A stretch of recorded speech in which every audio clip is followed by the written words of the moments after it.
Alors, Marine Le Pen a enfin pu réunir les 500 parrainages et les présenter 2 jours avant la date fatidique imposée par le Conseil constitutionnel.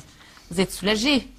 Oui, tout de même, mais ça a été difficile, il faut le dire. Il a fallu mobiliser l'ensemble du mouvement et dépenser beaucoup d'argent, beaucoup d'énergie, au détriment, il faut le dire, un petit peu de notre campagne de terrain, à proprement parler, c'est-à-dire vis-à-vis des électeurs. La distribution des tracts, collage d'affiches, etc., tout ça a été un petit peu, non pas négligé, mais soumis à la nécessité de devoir avant tout avoir les signatures.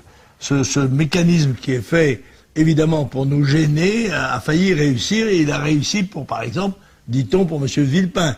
Je trouve assez choquant, moi, personnellement, qu'un ancien Premier ministre ne puisse pas se présenter à l'élection présidentielle, alors qu'il y a des zigotos qui vont s'y présenter, qui n'ont pas donc été barrés par cette mesure éliminatoire qui n'élimine pas les farfelus, mais qui élimine des personnalités de valeur.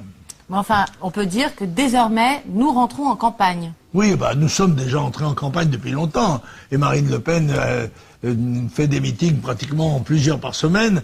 Moi-même, j'en fais un certain nombre. Beaucoup d'autres camarades en font aussi. Non, la campagne est engagée, mais elle va s'accélérer maintenant, bien sûr.